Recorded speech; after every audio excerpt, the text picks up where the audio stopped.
ब्रह्म बिन जीवन खोता जीवन, भटके इत उत बिन सहारे, कहने भर के रिश्ते परिचय, वक्त पड़े झूठे हैं सारे। तूने ये सोचा ना इनका भरोसा ना, इनका कहीं ना भरोसा। ओ साधक रे ब्रह्म सहित ही जीना, ओ साधक रे ब्रह्म सहित ही जीना, ओ साधक रे।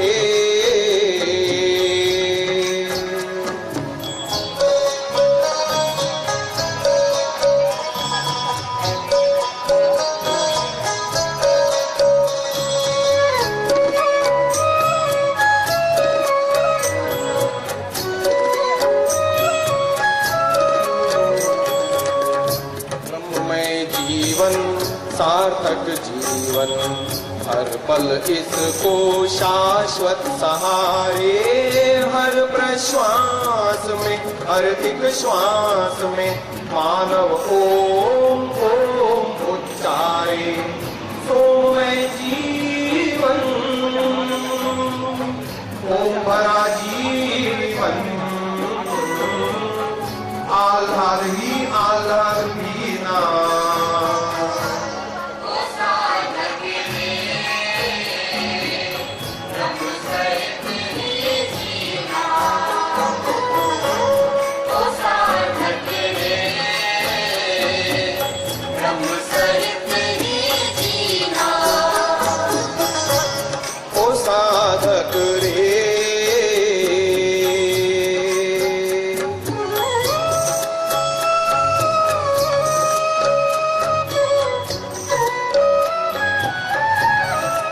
आचार्य श्री पधार चुके हैं, कृपया खड़े होकर उनका अभिवादन करिए।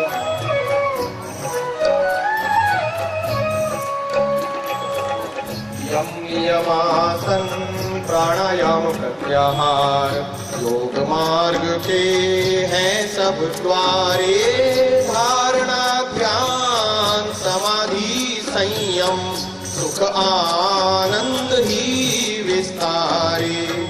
परहित हर पल, हरहित हर पल, बटने का दिव्य हो जीना। ओ साधक रे ब्रह्म सहित ही जीना, ओ साधक रे ब्रह्म सहित ही जीना, ओ साधक रे।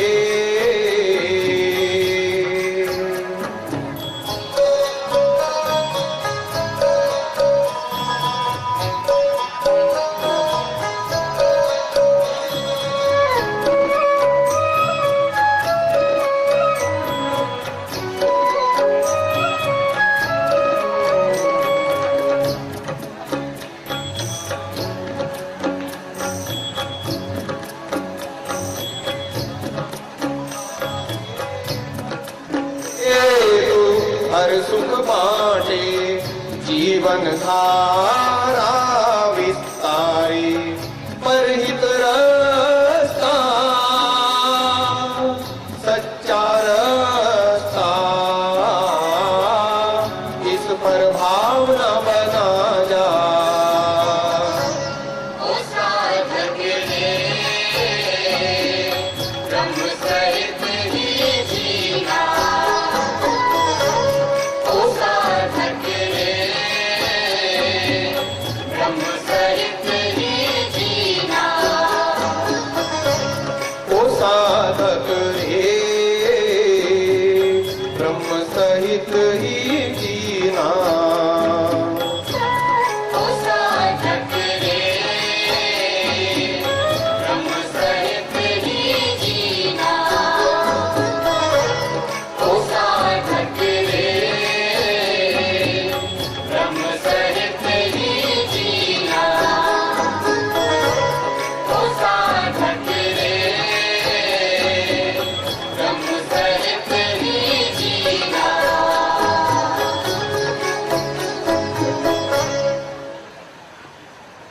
पूज्य आचार्य श्री मंच पर विराजमान में है। मैं आपके और उनके बीच में अधिक व्यवधान न बनता हुआ ये माइक उनको सौंपता हूँ। पूज्य आचार्य श्री ज्ञानेश्वर जी।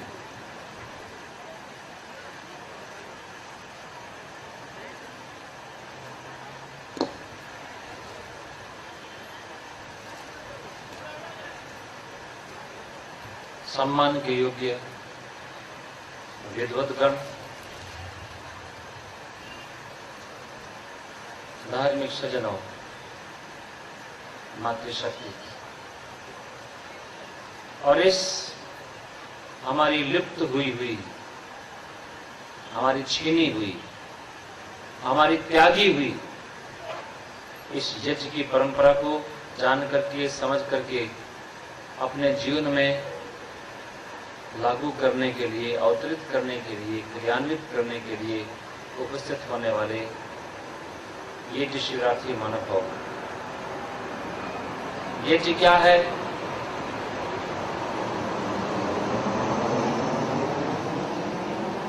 यज्ञ का अर्थ समझने का प्रयास करें।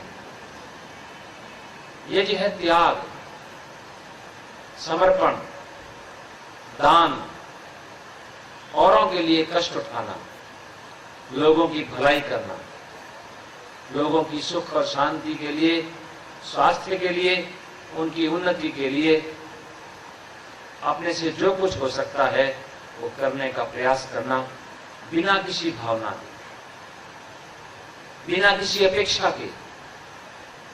इसका नाम यज्ञ है।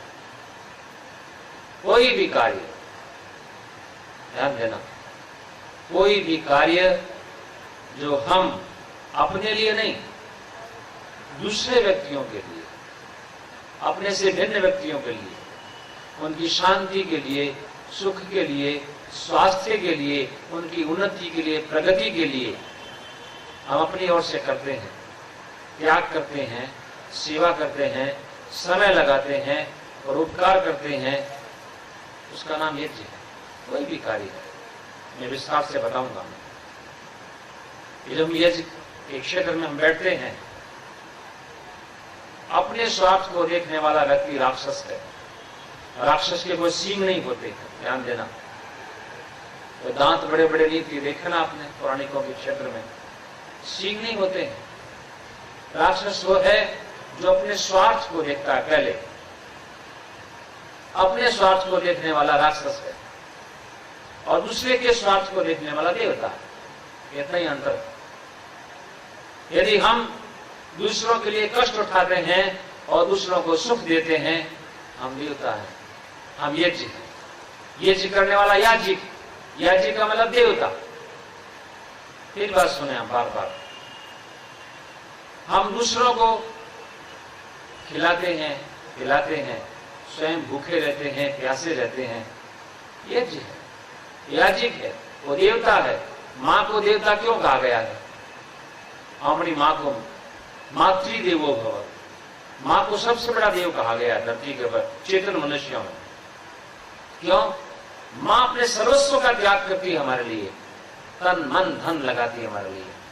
स्वयं गीले में सोती है, हमको सूखे में सुलाती है। स्वयं भूखी रहती है, हमको खिलाती है। स्वयं जागती है, हमको सुलाती है। स्वयं कष्ट उठाती है, हमको सुख देती है। इसलिए मां को कहा गया देवता है। हम भी देव बन सकते हैं। हम परिवार के व्यक्ति आपस के अंदर दूसरे को कष्ट न देने की भावना हमने रहती है, हम देवता हैं। घर के अंदर व्यक्ति विचार करता है कि मैं दूसरों को कष्ट नहीं दूंगा, स्वयं कष्ट उठाऊंगा, देवता बन जाता है। मैंने आपको घर में स्वर्ग कैसे होता है ये बताने की बात कही थी। पकड़िए मेरी बातों को, याद रखना। स्वर्ग कहां होता है? पीछे मैंने संभवतः बताया था कई बार, आज फिर बताता हूं, भूल जाते हैं हम। स्वर्ग कहां है? आकाश में नहीं है, घर के अंदर स्वर्ग है हमारा। घर के अंदर मनुष्य में स्वर्ग है, उसकी बुद्धि में स्वर्ग है। स्वर्ग का मतलब है सुख विशेष। जो सुखी है जो आनंदित है, जो प्रसन्न है, वो स्वर्गमय वातावरण है। मैं आपको 7 बातें बताता हूं, आज याद रख लेना 7 बातें। स्वर्ग कहां है? जहां आनंद है और सुख है। जिस घर के अंदर, जिस घर में सुखी हैं लोग, कोई दुखी नहीं है, वहां स्वर्ग होता है। अब प्रश्न ये होता है, सुखी किस घर में लोग होते हैं? इसका उत्तर है, जिस घर के अंदर लोग सब शांत है, अशांत नहीं है। सब शांत हैं, किसी को कोई चिंता नहीं है, किसी को शोक नहीं है, सब प्रसन्न है, शांत है, संतुष्ट है, वहां पर सुख होता है। अब अगला प्रश्न होता है, कौन शांत है? किस घर में शांति होती है? इसका उत्तर है कि जिस घर के अंदर परस्पर प्रेम है, लागणी तुम्हारी भाषा में, जिस घर के लोग एक दूसरे के प्रति प्रेम रखते हैं, राग की भावना है। मेरा भाई, मेरा पिता, मारी मां, मारा पप्पा, मारी भाभी, मारो भाई, मारी बहन, जिस व्यक्तियों की मेरी है ये, उसके प्रति त्याग की भावना होती है, अपनत्व है, प्रेम है, वहां पर शांति होती है। प्रेम कहां होता है? ये प्रश्न होता है, ध्यान देना। प्रेम वहां होता है जहां विश्वास होता है एक दूसरे के प्रति। जहां विश्वास होता है वहां प्रेम नहीं होता है। बाप को बेटे के प्रति विश्वास है, ये मेरा बेटा झूठ नहीं बोलेगा, चोरी नहीं करेगा, दारू नहीं पिएगा, अंडा नहीं खाएगा, मांस नहीं खाएगा, मछली नहीं खाएगा, उल्टे सीधे काम नहीं करेगा। उसको विश्वास है पूरा अपने बेटे के ऊपर, वहां पर प्रेम होता है। जहां विश्वास नहीं है, प्रेम नहीं होता। अब प्रश्न होता है, विश्वास कहां होता है? कब विश्वास पैदा होता है? सच्चाई से विश्वास पैदा होता है। घर के लोग आपस के अंदर कभी झूठ नहीं बोलते हैं, छल कपट नहीं करते हैं, अतिशयोक्ति नहीं करते हैं, वहां पर विश्वास होता है। जिस घर के अंदर लोग झूठ बोलते हैं, लुकाव छुपाव करते हैं, हेरा फेरी करते हैं, वहां विश्वास नहीं होता है। इसलिए विश्वास जहां है जहां पर की परस्पर सच्चाई का व्यवहार करते हैं, सब लोग सत्य ही बोलते हैं, छुपाते नहीं। अनुभव, इन बातों को पकड़े आप। फिर दोहराऊंगा मैं आपको। स्वर्ग वहां है जहां सुख होता है, सब सुखी हैं, किसी को दुख नहीं है। सुख वहां है जहां शांति होती है, शांति वहां होती है जहां परस्पर प्रेम होता है। प्रेम वहां जहां प्रेम कहां होता है? जहां परस्पर विश्वास होता है। विश्वास कहां होता है? जहां परस्पर सत्य का व्यवहार करते हैं लोग। अब प्रश्न होता है, सत्य का व्यवहार कौन करते हैं? कौन व्यक्ति सच्चाई से बोलते हैं, झूठ नहीं बोलते हैं? इसका उत्तर है, जो कर्तव्यनिष्ठ है, जो धार्मिक है, जो अपने दायित्वों को समझते हैं, जो झूठ के, छल के, कपट के, अन्याय के, पक्षपात की हानियों को, परिणाम को जानते हैं कि दुख उत्पन्न करने वाले हैं, जिनको सिखाया गया है, बताया गया है, जिनके दिमाग में बैठाया गया है कि सत्य ही बोलना है, झूठ नहीं बोलना है, चोरी नहीं करनी है, बचपन से बैठाया गया है, जिसके दिमाग में गुत्थी बना करके बैठा दिया गया है कि सत्य ही बोलना, भले मर जाना। ऐसे बच्चे, ऐसे परिवार के लोग हमेशा सत्य बोलते हैं, कितनी हानि क्यों ना हो जाए, कितना अपमान क्यों ना हो। जो कर्तव्यनिष्ठ होते हैं वो हमेशा सत्य बोलते हैं। कर्तव्यनिष्ठ को धार्मिक कहते हैं। जो धार्मिक हैं वो सत्यवादी होते हैं। अब प्रश्न होता है, धार्मिक कौन है? सच्चा धार्मिक कौन है? इसका उत्तर है, जो व्यक्ति सच्चे ईश्वर के ऊपर, झूठे की बात नहीं कर रहा मैं, झूठे ईश्वर इस धरती पे हजारों हैं, उनकी बात नहीं कर रहा मैं। सच्चे ईश्वर पे विश्वास करता है, सच्चे ईश्वर को मानता है, सच्चे ईश्वर को जानता है, सच्चे ईश्वर की आज्ञाओं का पालन करता है, वो मनुष्य कर्तव्यनिष्ठ होता है, उसी को हम धार्मिक कहते हैं। उल्टा ले लीजिए आप, नरक कहां है? नरक हमारे घर में है, जहां शांति है, चिंता है, वहां पर जहां दुख है, वहां पर नरक होता है। जिस घर में दुखी लोग हैं, हर समय दुखी रहते हैं, वो नरक है। दुखी कौन होता है? उल्टा लगा लीजिए आप, जहां पर क्या बताया जी मैंने आपको, उल्टा लगाइए, पर्याय विचार करो आप। नरक कहां है? जहां दुख है। दुख कहां है? प्रेम का उल्टा क्या है? द्वेष, ईर्ष्या। जहां द्वेष है, ईर्ष्या है, वहां पर दुख होता है। द्वेष और ईर्ष्या कहां होती है? जहां अविश्वास होता है, संशय होता है, मन में भ्रांतियां पैदा होती है, एक दूसरे के प्रति संशय बना रहता है, वहां पर ये द्वेष होता है। अविश्वास कहां पैदा होता है? जहां पर लोग झूठ बोलते हैं परस्पर। जो लोग झूठ बोलते हैं वहां पर अविश्वास पैदा होता है। झूठ कौन बोलते हैं? जो कर्तव्यनिष्ठ नहीं होते हैं, धार्मिक नहीं होते हैं, जो झूठ बोलने के दुष्परिणामों को नहीं जानते हैं, जो कर्तव्यहीन होते हैं, दायित्वहीन होते हैं, मूर्ख होते हैं कह लीजिए आप, स्वार्थी होते हैं ये कह लीजिए आप। स्वार्थी, मूर्ख, अधार्मिक कौन होता है? जो नास्तिक होता है, जो ईश्वर को नहीं मानता है, सच्चे ईश्वर को नहीं मानता है। आप पकड़ लो बात। सच्चे ईश्वर को न मानने वाले व्यक्ति घर में झूठ बोलते हैं। यदि आप झूठ बोलते हैं, आप नास्तिक हैं।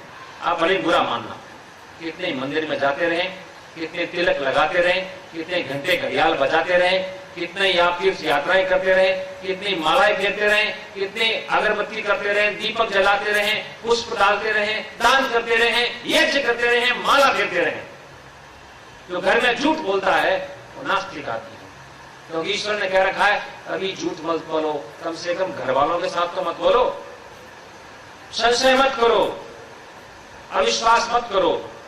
अविश्वास होता है कहीं, पूछो उसे, परस्पर मिलकर के संशय को दूर करो। अनुभव, मुझे बहुत दुख होता है। इस बात को दुख होता है, एक तरफ हम ईश्वर को मानते हैं, अपने आप को धार्मिक कहते हैं, अपने आप को ईश्वर भक्त कहते हैं, मंदिरों में जाते हैं, धार्मिक क्रियाकलाप बाहर के करते हैं, और दूसरी तरफ घर में झूठ बोलते हैं, लुकाव छुपाव करते हैं, संशय की भावना रखते हैं, हेराफेरी करते हैं, अविश्वास पैदा करते हैं। ये दो तरफ के काम ठीक नहीं है।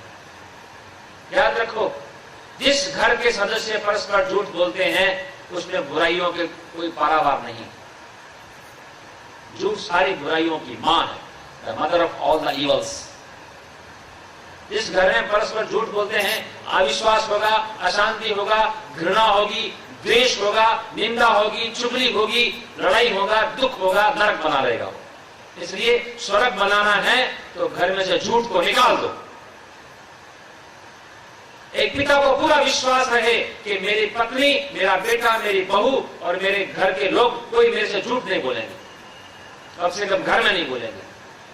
आज मैं देखता हूं, मैं आपकी बात नहीं कह रहा, मैं क्षमा करें मेरे को, मैं उन व्यक्तियों की बात कर रहा हूं जो घर के अंदर, एक घर में, एक छत के नीचे, एक खून के रिश्ते हैं, जिनके कोई मां है, कोई बहन, कोई बेटी है, कोई भाई है, कोई बहू है, कोई सास है, आपस में झूठ बोलते हैं पैसे के लिए, छोटी छोटी बातों के लिए। अब मुझे बताओ, झूठ बोलने वाला कैसे शांति को प्राप्त कर सकता है? ये सत्य बोलना ईश्वर की भक्ति है। मैंने कल बताया, प्रातःकाल बताया, ईश्वर की भक्ति क्या है। ये दीपक जलाना ईश्वर की भक्ति का अंश नहीं है, माला फेरना ईश्वर भक्ति का अंश नहीं है। परिवार के लोगों के साथ सत्य बोलना, प्रेम से बोलना, त्याग करना, उनके लिए कष्ट उठाना, ये ईश्वर की भक्ति है। अब ये तो हमने छोड़ दी। ऋषियों ने हमको धर्म की मशाल दी और धर्म की मिसाल तो बुझ गई और डंडा हाथ में रह गया हमारे। ये स्थिति हमारी है। अनुभव, इस सच्चे ईश्वर को जानने का प्रयास करें, सच्चे धर्म को जानने का प्रयास करें। हम अपने आप को धार्मिक कहते हैं, मैं भी कहूंगा कौन धार्मिक है, सभी हाथ खड़े हो जाएंगे। कोई हाथ खड़ा करेगा, कोई हाथ ऐसा नहीं होगा हाथ खड़ेगा नहीं। लेकिन धर्म किसे कहते हैं, धार्मिक कौन है, धार्मिकता क्या है, ये भी हमको पढ़ाया नहीं गया। आज कुछ बातें बताता हूं आपको, ये धर्म क्या है, ये धार्मिकता क्या है। मेरी बातों को पकड़ने का प्रयास करें मानव। मैंने पहले भी आपसे निवेदन किया है हाथ जोड़ करके कि मेरा उद्देश्य किसी को अपमान करना नहीं है। दुखी करना नहीं है, लज्जित करना नहीं है। मेरा उद्देश्य है आप सच्चे धर्म को जाने, सच्ची धार्मिकता को जाने, सच्चे ईश्वर को जाने, सच्ची भक्ति को जाने। आज मैं आपको धर्म की बातें बताऊंगा। आज नई पीढ़ी में आप कॉलेज में जाइए, कॉलेज के अंदर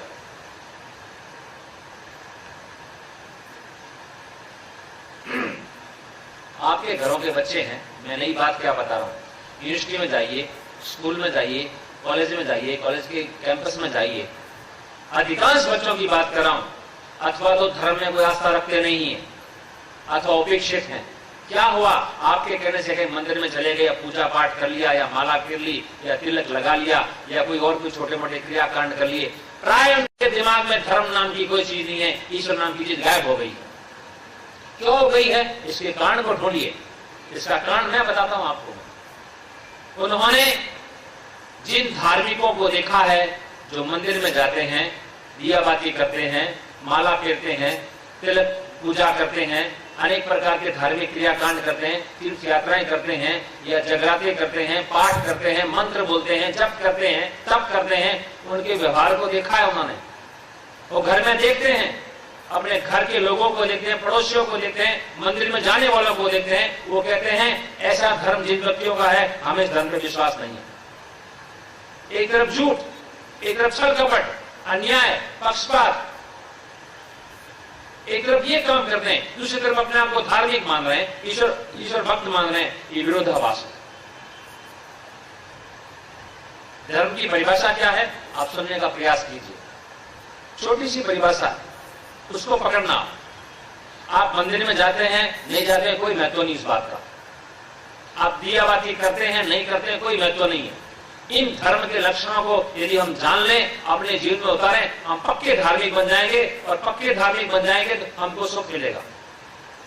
वेद में, दर्शन में, उपनिषद में, गीता में, सब में कहा गया है जो व्यक्ति सच्चा धार्मिक है उसको आनंद आता है, शांति मिलती है, वीर होता है, गंभीर होता है, प्रसन्न होता है, धनवान होता है, बलवान होता है, वीर्यवान होता है। और ये धार्मिकों की अवस्था, इसका मतलब धर्म को जानते हैं।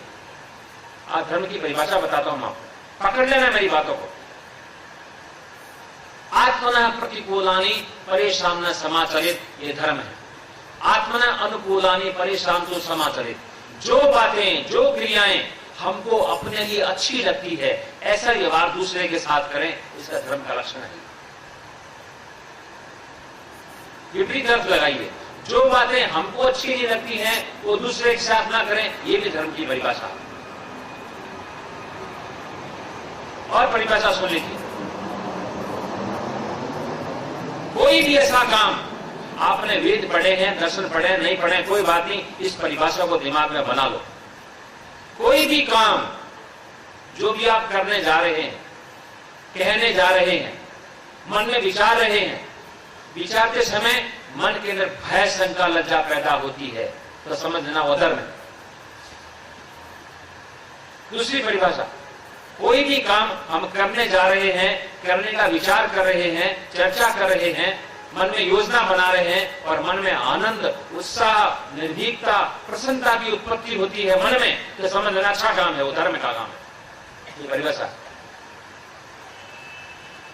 अब शराब पीने जाएंगे, मन में धक धक होगी, कोई देखने लगे, हमारा माथे कोई जाए, आपके परिवार में से कोई जाएगा तो छुपके से जाएगा वो, मेरे कोई देख न ले, मेरा पड़ोसी है, मित्र है, साथी है, वो चुपके से बोतल लेकर के आएगा घर में।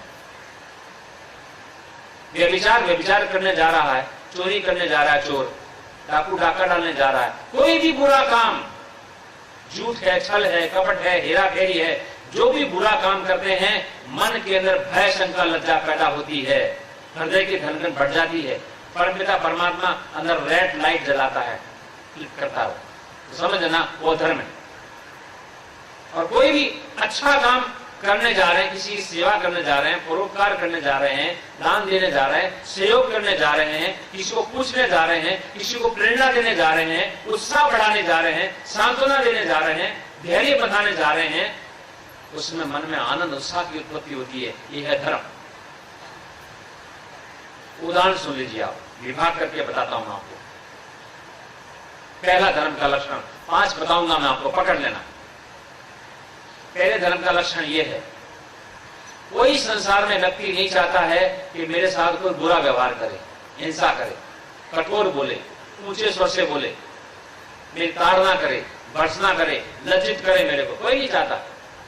तो धर्म का लक्षण यही है, हम अन्याय पूर्वक बिना प्रमाणों के किसी व्यक्ति को दबाते हैं, अत्याचार करते हैं, उत्पीड़न करते हैं, जोर से बोलते हैं, धमकाते हैं, भयभीत करते हैं, वो है अधर्म। इस अधर्म को नहीं करना। हमारे प्रति कोई करता है, हमको बुरा लगता है, हम दूसरे के प्रति ना करें, इसका नाम है हिंसा। गलतियां सबसे होती है, किससे नहीं होती? हमसे गलती होती है, हम चाहते हैं हमको माफ कर दे लोग, और दूसरे व्यक्ति गलती करते हैं, हम चाहते हैं इसको तो दंड दो। यह धर्म की प्रवृत्ति। ये पहला लक्षण है, बिना प्रमाणों के, अन्याय पूर्वक, बिना परीक्षा के दूसरे व्यक्ति को हम हिंसा करते हैं, उत्पीड़न करते हैं, दबाते हैं, जोर से बोलते हैं, भयभीत करते हैं, ताड़ना करते हैं, वो अधर्म है। अगली परिभाषा लीजिए अधर्म की। संसार का कोई भी व्यक्ति नहीं चाहता मेरे साथ कोई झूठ बोले, चाहता है कोई नहीं चाहता। हमारे साथ कोई छोटा सा भी झूठ बोलता है, झूठ जो है वास्तव में बुरा है, परमपिता परमात्मा ने जीवात्मा की ऐसी स्थिति बनाई है कि कोई झूठ बोलता है उसको बहुत बुरा लगता है। घर में परिवार के लोग भी झूठ बोलते हैं, हमको अच्छा लगता नहीं है। वह धर्म का लक्षण यही है कि हम दूसरे के साथ झूठ ना बोलें, बिल्कुल झूठ ना बोलें। मानव सबसे भूलें होती है, त्रुटियां होती हैं, दोष होते हैं, हम हमसे हानि जाती है, खुल्लम खुला बताइए किससे बोलनी होती है? एक परमपिता परमात्मा से बोलनी होती है, उससे त्रुटि नहीं होती है, सबसे होती है। हमसे त्रुटि होती है, डरने की क्या बात है?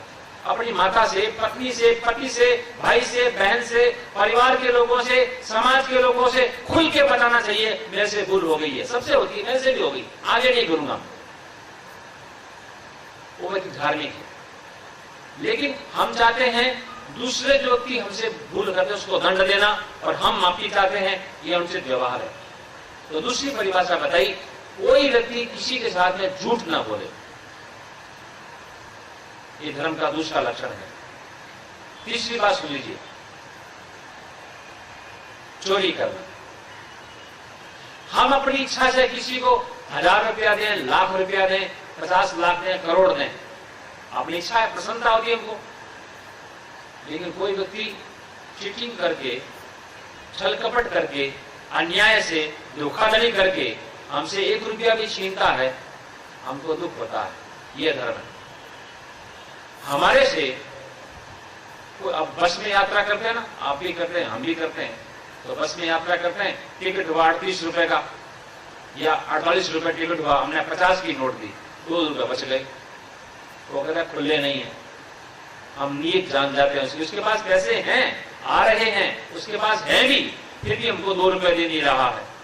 हम लखपति हैं, हम इच्छा से लाखों रुपए का दान देते हैं, लेकिन जो उल्टी नीयत से चीटिंग करके, धोखाधड़ी से 2 रुपए लेना चाहता है, हम उसको देना नहीं चाहते।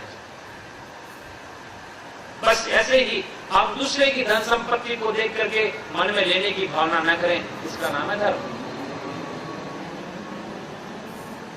जो दूसरे की खून पसीने की कमाई से है, झूठ बोल के, चीटिंग करके, हेरा फेरी करके, घटिंग करके, घमंड करके, रिश्वत दे करके, सरकार की संपत्ति भी, कोई भी संपत्ति हो, हम अपने पुरुषार्थ से, पसीने से जो कमाई करते हैं, वो हम धार्मिक रूप में कमाते हैं, वो उचित है।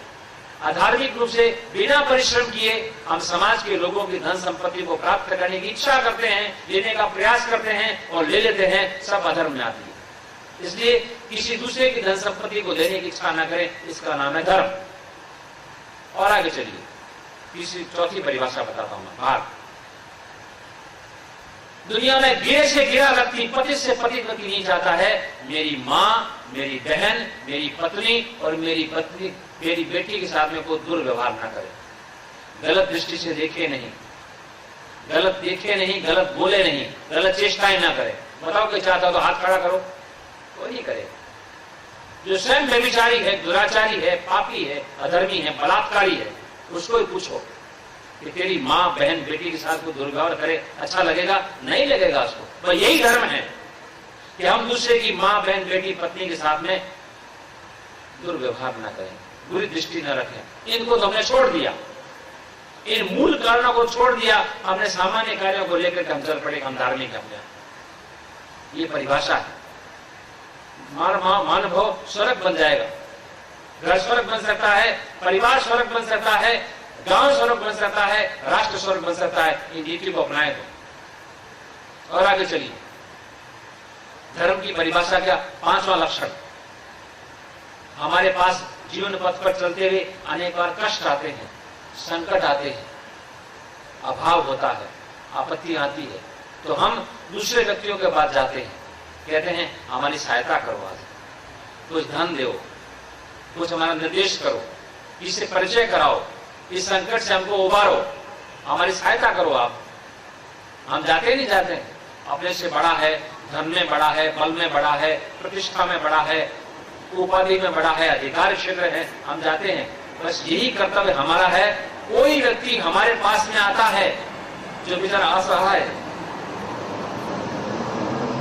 जिसको सहायता की अपेक्षा है, हमारे पास में आता है, हमारा कर्तव्य है कि हम यथा सामर्थ्य उसका तन मन धन से बुद्धि से सहयोग करें, उसको सांत्वना दें, उनका मार्गदर्शन करें और उनको धैर्य बंधाएं, उसकी सहायता करें। ये धर्म का लक्षण है। मानव इस कार्यों को, इन तत्व बातों को छोड़ करके हम दूसरी मोटी मोटी स्थूल बातें करते हैं और अपने आप को धार्मिक मानते हैं। धार्मिकता नहीं है। कितने मंदिर हैं, ए मेरे भगवान, कितनी पूजा पाठ हो रही है, कितने पुजारी हैं, कितने सन्यासी हैं, कितने जगराते होते हैं, कितनी कथाएं हो रही है, कितने संत महंत हैं, कितनी चौपड़ियां हैं, कितने कार्य हो रहे हैं धार्मिक, लेकिन अधर्म बढ़ता जा रहा है, झूठ बढ़ता गया है, छल कपट बढ़ता गया है, चोरियां बढ़ती जा रही है, संशय बढ़ता जा रहा है, दुराचार बढ़ता जा रहा है, व्यभिचार बढ़ता जा रहा है। कहां धार्मिकता है? दिखावा मात्र हो गया है, केवल मात्र। इसलिए ये धार्मिकता का कसौटी है।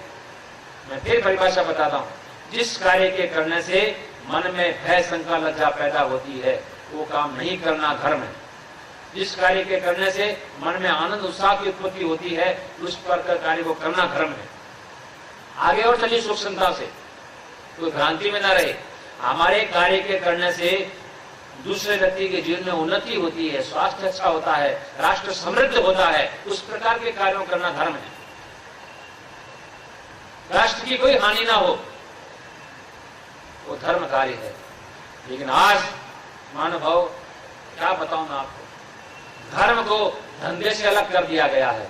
बुरा नहीं मानना, मैं कुछ बातें बताऊंगा मैं। धर्म को धंधे से अलग कर दिया गया।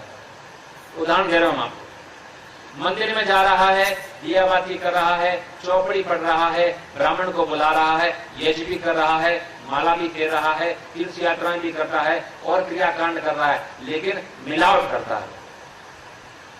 किसी भी क्षेत्र में दूध में होती है, घी में होती है, खाद्यान्न में होती है। देखेंगे आप, जितनी मिलावट हमारे देश में है उतनी विश्व में कहीं नहीं है। मैंने सुना ऐसा, हर चीज में मिलावट और जहर में मिलावट। सुना ना आपने, एक आदमी ने जहर खाया और सुबह मरा नहीं वो। ये हंसी में कह रहे थे, ऐसे होता तो नहीं होगा, लेकिन मिलावट कर देते हैं मानव। देखो आप, डुप्लीकेसी जितनी यहां है, आप बाजार में जाओ, वो कह रहे हैं ओरिजिनल तो ये है और डुप्लीकेट ये है, ओरिजिनल 100 रुपए की है और डुप्लीकेट 50 रुपए की है। क्या स्थिति बनी? हर चीज डुप्लीकेट मिलेगी। जितनी डुप्लीकेसी यहां है विश्व में कहीं नहीं, ओरिजिनल चीज मिलती है यहां। तो मानव, आप देखिए जिन क्षेत्रों के अंदर, मेरी बातों का बुरा नहीं मानेंगे आप, क्षमा करना, याचिक वो नहीं है जो केवल मात्र 4-6 लकड़ी रख करके और यज्ञ करता है। धार्मिक वो नहीं है जो मंदिर में जाकर के 2 मिनट लगाता है और हाथ जोड़ करके ऐसे करते हैं ना, कैसे करते हैं मुझे पता नहीं, हाथ जोड़े ऐसे ऐसे ऐसे करता है। धार्मिक नहीं है। जहां मंदिर देखा इस प्रकार के क्रियाकांड करता है, नहीं। हर कार्य के साथ धर्म जुड़ा हुआ है, ध्यान देना। प्रत्येक कार्य के साथ हमारा धर्म जुड़ा हुआ है। ये चोरी करने वाले, झूठ बोलने वाले, हेराफेरी करने वाले किसी भी क्षेत्र में हो, मैं अपने उदाहरण बताता हूं, मैंने जीवन में अनुभव हुए हैं, कुछ बातें बताऊंगा मैं आपको। एक पुलिस वाला देखा मैंने, सब जगह होते हैं लेकिन मैं बताता हूं आपको। एक पुलिस वाला, ट्रैफिक पुलिस का व्यक्ति, हनुमान चालीसा का पाठ कर रहा था। क्या कहते हैं, जय हनुमान ज्ञान गुण सागर, से झूम झूम के बोल रहा था पुलिस वाला रोजाना, आधे घंटे तक, 20 मिनट तक कपड़े उतार करके और सर्दी के अंदर ऐसे बोल रहा था। मैंने कहा वाह, बड़ा भगत आदमी है। लेकिन पता चला वो ट्रैफिक पुलिस का आदमी था और चौराहे पे साकी नाका पे खड़ा होता था वो। आप ये साकी नाका ना है वो, और जो कोई ट्रक वाला है पकड़ता था, कहाँ लाइसेंस है, कहाँ ये पीयूसी वाला, ये है वो है, कहीं पकड़ता था, ला 50 का नोट, किसी 50 का नोट लिया, किसी का 100 का नोट लिया, किसी 25 का नोट लिया, और सायंकाल के समय 1000-1500 रुपए जेब में भर के ले जाता था और सुबह कहता है जय हनुमान ज्ञान गुण सागर। और धार्मिक कहलाएगा? नहीं कहलाएगा। सच मानो मानो। एक अध्यापक जो स्कूल में जाता है पढ़ाने के लिए, पढ़ाता ही नहीं है, और घर के अंदर भागवत की कथा करता है, गीता पढ़ता है, धर्म क्षेत्र कुरुक्षेत्र रोजाना पाठ करता है 10 मिनट बैठ करके, और कहता है मैं गीता पढ़ता हूँ, गीता जी का भगत हूँ, और स्कूल में जाके पढ़ाता नहीं। बच्चों कहता है पढ़ना है तो सायंकाल मेरे घर में आ जाना, ट्यूशन करेंगे, 2000 रुपये महीने का लगेगा, बहुत बढ़िया पढ़ा दूंगा, फर्स्ट क्लास मार्क्स मिल जाएंगे। अनुभव, वो गीता पढ़ने वाला अध्यापक धार्मिक नहीं है। डॉक्टर की बात सुन लीजिए, बुरा नहीं मानेंगे, डॉक्टर बैठे हुए यहां पर।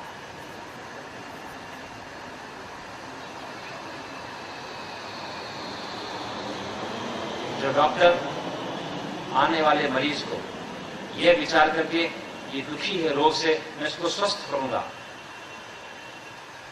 ये विचार करके उसकी चिकित्सा करता है, वो चिकित्सा नहीं कर रहा, वो यज्ञ कर रहा है।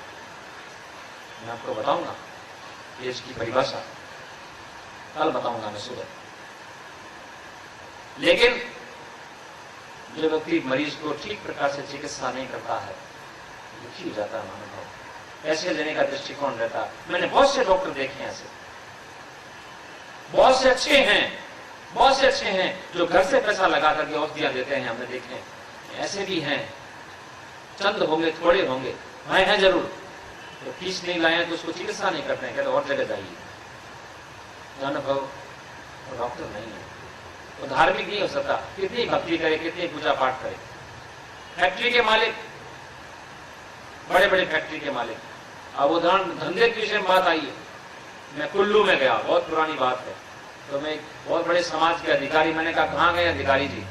मैंने कहा दुकान गए। मैंने कौन सी दुकान है? बताए नहीं। तंबाकू की दुकान। अनुभव, क्षमा करें, तंबाकू को बेचने वाले, बनाने वाले, सिगरेट है, तंबाकू है, या जर्दा है, या पान पराग है, कुछ भी हो, ऐसे व्यक्ति जो समाज के, राष्ट्र के लोगों को गलत खिला करके, तंबाकू खिला करके, सिगरेट है या बीड़ी है या तंबाकू या पान पराग है, उनके स्वास्थ्य को खराब कर रहे हैं, उनसे टीबी होती है, कैंसर होता है, वो धार्मिक नहीं है, या कितने मंदिर में जाते रहे। बिल्डर भी आ गए, यहाँ बैठे कई लोग, बुरा मानने की बात नहीं है, इसके ऊपर लागू होता है, होगा। मैं यहाँ की बात नहीं कर रहा हूं, मैं बम्बई के बिल्डरों को जानता नहीं, अच्छे होंगे शायद, मैं गुजरात के बिल्डरों की बात कर रहा हूं। चाहते हैं 50 लाख रुपए का मुझे कॉन्ट्रैक्ट मिला है, कम से कम 40 लाख तो मिलने ही चाहिए। मान भाव, अब वो क्या करेगा, विचार करो। सड़क का टेंडर मिला उसको 2 करोड़ का, वो चाहता है 2 करोड़ का टेंडर मिला है, 50 लाख तो मिलने चाहिए, वो क्या करेगा, विचार करो आप। हमें सड़कें क्यों टूट जाती है? मैं विदेशों में जाता हूँ, यूरोप में, अमेरिका में, अफ्रीका में, जगह जगह, उनकी सड़कें अच्छी, हमारी क्यों नहीं है? हम क्यों नहीं कर सकते अच्छी सड़कें? हमारे मकान अच्छे क्यों नहीं है? हमारी नालियां अच्छी क्यों नहीं है? हमारे बस स्टैंड अच्छे क्यों नहीं है? हमारी ट्रेनें, हमारी बसें क्यों नहीं अच्छी है? हमारे स्कूल अच्छे क्यों नहीं है? क्यों नहीं साफ सफाई है? देखो यहाँ पर कितनी गंदगी फैलता। अनुभव ये धार्मिक नहीं है। आप देखेंगे, यहां मैं नहीं जानता मैं, लेकिन बड़े नगरों में जाता हूं, पास में सड़क के किनारे 50-50 लाख की, करोड़ की कोठी बनी हुई है, पूरी लंबी लाइन है। 50 कोठियां इधर हैं, 50 कोठियां इधर हैं, लेकिन सड़क ऐसी है डगमग। नालियां सड़ रही है, कीड़े पैदा हो रहे हैं, मक्खियां पैदा हो रही है, भयंकर दुर्गंध आ रही है, और धार्मिक नहीं है। तुमने कोठी के ऊपर 50 लाख लगाए हैं, करोड़ लगाए हैं, 50 कोठी इधर है, 50 कोठी इधर है, मिलकर के 50-50 हजार नहीं 10-10 हजार रुपए इकट्ठे करें, सड़क अच्छी बन सकती है, नालियां अच्छी बन सकती है। लेकिन नहीं, वो कहते तो म्युनिसिपैलिटी का काम है, म्युनिसिपैलिटी 2-4 वर्ष भी नहीं कराएंगे, तब तक मच्छर बनेंगे, आएंगे, काटेंगे और मलेरिया होगा तो मरेंगे, स्वाइन फ्लू हो जाएगा आपको। कौन सा फ्लू? Swine flu. सारे म्युनिसिपैलिटी के लोग हमारे तो हैं। कॉन्ट्रैक्टर को देखिए, डॉक्टरों को देखिए, आप वकीलों को देखिए, महानुभाव, दुकानदारों को देखिए। मैं जानता हूं, मैं आप में से क्या बताऊं, मैं देश की स्थिति बता रहा हूं। दुकान में पंडित को बुलाएगा, हम देशों को तो क्या बताऊं, नमूना दिया मैंने, हम ऐसे काम नहीं करते। पंडित को बुलाएगा, कथा कराएगा, उसको पेटी देगा उसको, मिठाई की पेटी देगा उसको 1 किलो की, 200 रुपए की बर्फ की, और आरती कराएगा, और उल्टे काम करता है। दुगुना भाव, 3 गुना भाव, हेरा फेरी। डॉक्टर को देखिए, किसानों को देखिए आप, पैसा के लोभ के अंदर हमारे देश के किसान, जिसको राजाओं का राजा कहा है, हमारा स्वास्थ्य किसानों के ऊपर है। अधिक पैदावार देने के लिए, अधिक आलू उत्पन्न करने के लिए, मैं जहां रहता हूं गुजरात के अंदर, हमारे आर्यवन के अंदर, पड़ोस में खेतों में जाता हूं मैं, तो आपके कितने आलू पैदा हुए? हमारा तो 200 मण थे। अच्छा, तुम्हारा? मां तो 150 मण थे। शू करो तमे? वो खातर नाखी, खाद डाल करके, जिसके 200 मण है वो विचार करता है मैं दो बोरी 2 गुण વધારે નાખીશું, 2 बोरी और डालते हैं वो। हमारा तो अब की बार तुम्हारा 250 मण थे, 250 मण हो गए मेरे को। अच्छा, मैं 300 मण करूंगा, वो 2 बोरी और डालता है। अनुभव, ये पापी लोग हैं। ये विचार नहीं करते, ये जो हम अनाज पैदा कर रहे हैं, हमारे देश के लोग, हमारे भाई जो है वो खाएंगे इसको। ये रोग पैदा हो रहे हैं, इसमें कारण हमारे किसान भाई भी, जो अधिक खाद डाल करके और जहर पैदा करते हैं, चाहे अनाज हो, चाहे वो सब्जियां हो, चाहे फल हो, चाहे कोई भी चीज हो। ये धार्मिक नहीं है। जिसके मन में ये भावना आती है, कल बताऊंगा मैं आपको याजिक कौन है, कल परिभाषा मैं बताऊंगा, याजिक परिभाषा। तो मानव वकील कथा करता है, लोगों को पैसा दिलवाता है, मंदिरों के अंदर, धार्मिक संस्थानों में, ये प्रशिक्षण शिविर के अंदर दिया होगा, शायद देंगे। कोई भी हो व्यक्ति, कोई व्यक्ति हो, झूठे मुकदमे लेते हैं, उनको पता है कि झूठ बातें हैं ये, लेकिन फिर भी झूठे मुकदमे लेते हैं। वो धार्मिक नहीं है, वैदिक दृष्टिकोण से धार्मिक नहीं है। तो वकील है, डॉक्टर है, प्रोफेसर है, कॉन्ट्रैक्टर है, सीए है, आर्किटेक्ट है, किसान है, पुलिस है, कोई भी क्षेत्र में, मिलिट्री के अंदर मिलिट्री मैन है, जो व्यक्ति सत्य नहीं बोलता है, झूठ बोलता है, चोरी करता है, हेराफेरी करता है, मिलावट करता है, वो धार्मिक नहीं है। चाहे कितने ही मंदिर में जाए, कितना ही दान दे, कितना ही मालाएं फेरें, कितना ही तीर्थ यात्राएं करें, कितना ही कोई क्रियाकांड करे, धार्मिक नहीं है। आप दुनिया को धोखा देते रहो, ईश्वर को धोखा नहीं दे सकते मानव। इसलिए ये धर्म की परिभाषा मैंने आपको बताई। धार्मिक व्यक्ति वो है, प्रत्येक कार्य जो स्कूल में है, फैक्ट्री में है, दुकान में है, फील्ड में है, खेत में है, न्यायालय में है, किसी भी क्षेत्र में है, ईमानदारी से काम करता है, झूठ नहीं बोलता है, हेराफेरी नहीं करता है, चालाकी नहीं करता है, रिश्वत नहीं देता है, वो व्यक्ति धार्मिक है। मंदिर में जाए या ना जाए, ईश्वर इन कार्यों को देखता है। लेकिन हम ईश्वर को धोखा दे रहे हैं, जानते ही नहीं ईश्वर को। इसलिए मैंने कुछ परिभाषाएं बताई। अब कुछ मेरे पास में शंकाएं आई हैं, उन शंकाएं को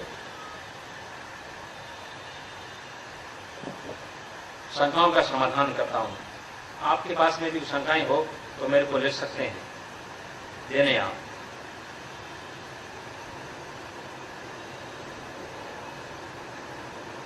एक महानुभाव ने शंकाएं की है, ऐसे लोग शंकाएं करते हैं। वो कहते हैं स्वामी दयानंद जी ने लिखा है कि अग्निहोत्र सूर्यास्त से पूर्व करना चाहिए, और आज का समय सूर्यास्त का 5:59 है।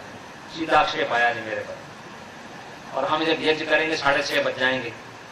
अच्छी बात है, बहुत अच्छी बात है। सामान्य रूप से नियम है ये। उन्होंने मीमांसा दर्शन पढ़ा नहीं है, मीमांसा दर्शन पढ़ के देखो। व्यक्ति संकल्प करता है, अपना नियम निर्धारण करता है कि मैं सूर्योदय के पूर्व यज्ञ करूंगा, तो उसका नियम सूर्योदय के पूर्व का है। सूर्योदय के समय करूंगा तो सूर्योदय के समय का नियम है। सूर्य के पश्चात करूंगा उदय के बाद में, उसका नियम ये है। इसलिए जिस व्यक्ति को समय नहीं मिलता है वो व्यक्ति सूर्योदय से पूर्व भी कर सकता है, सूर्यास्त के बाद में भी कर सकता है। ये हमारे पास प्रमाण है। उदिते होतव्यम, अनुदिते होतव्यम। मेरे पास मिल लेंगे जो व्यक्ति शंका कर रहे हैं। अब मैं प्रश्न करता हूं, किसी का भोजन का समय है दोपहर में 12 बजे करने का, और मेहमान आ गए या बाहर जाना पड़ा, 2 बज गए, 3 बज गए, भोजन नहीं करेंगे आप? भोजन करेंगे। रात्रि में भोजन करने का समय आपका 8 बजे का है और 10 बज गए, 12 बज गए, भोजन नहीं करेंगे? करेंगे। आप क्यों भोजन कर रहे हैं जी? ऋषियों ने कहा है सूर्योदय के समय भोजन कर लेना चाहिए। जब भोजन की बात आती है, यज्ञ की बात ऐसी है, स्नान की बात आती है, एक सामान्य नियम ऐसा है। सामान्य नियम यह है कि व्यक्ति को समय पे कार्य करना चाहिए, लेकिन कार्य की अवधि होगी। हमारे पास ऐसा समय नहीं है। हम सिखाने की बात कर रहे हैं, हम रात को भी सिखा सकते हैं। ट्रेनिंग तो कभी भी हो सकती है। आप कहेंगे पूर्व दिशा में बैठना चाहिए, पूर्व दिशा में नहीं है, ये ट्रेनिंग की बात है। सामान्य नियम ये है कि व्यक्ति को है सूर्योदय से पूर्व कर देना चाहिए, लेकिन विशेष स्थिति ऐसी आती है। कल्पना कीजिए एक व्यक्ति की ड्यूटी लगी है सुबह प्रातःकाल 6 बजे निकलना उसको, और सूर्योदय हो रहा है 6:30 बजे। इसका मतलब यज्ञ ना करे, कर ले, तब कर ले, 5:30 बजे कर ले। हानि थोड़ी होगी, लाभ अधिक होगा। रात्रि में यज्ञ करने से ऐसा नहीं कि बड़ी हानि होती है, लाभ अधिक नहीं होता है। क्यों? सूर्य की किरणें हमारे इस यज्ञ कुंड में डाली हुई आहुतियों को ऊपर उठा लेती है, दूर तक ले जाती है। और रात्रि के समय सूर्य की किरणें होती नहीं है, तो सूर्य जो हमारे डाली हुई आहुति है, उसकी जो बनी हुई जो वेपर है, जो गैसेज हैं, वो नीचे रहेगी, पूरा लाभ नहीं हो पाएगा, थोड़ा लाभ होगा। इसलिए रात्रि में विधान नहीं है, लेकिन आपातकाल के अंदर कह रखा है। ये कोई तो प्रश्न कर सकते हैं, ये से पहले खाना नहीं चाहिए, विधान है। लेकिन कोई बहुत भूखा मर रहा है और मंत्र बोले नहीं जा रहे हैं, तो क्या करें? ऋषि लोग कहते हैं थोड़ा सा खा ले, थोड़ा दूध पी ले। इसलिए ये अपवाद रूप में है कि किसी व्यक्ति की परिस्थिति ऐसी है तो व्यक्ति सूर्योदय से पहले भी कर सकता है, सूर्यास्त के बाद में भी कर सकता है। ये समाधान है इसका। आगे शंका की है,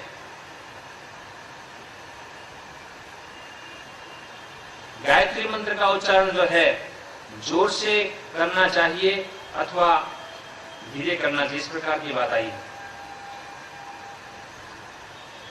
महानुभाव, गायत्री मंत्र का उच्चारण जो है ऊंचे स्वर से करना चाहिए, जिसका मन के ऊपर नियंत्रण नहीं है। ऊंचे स्वर से बोले, लेकिन मन के ऊपर नियंत्रण है वो धीरे धीरे बोल के कर सकता है।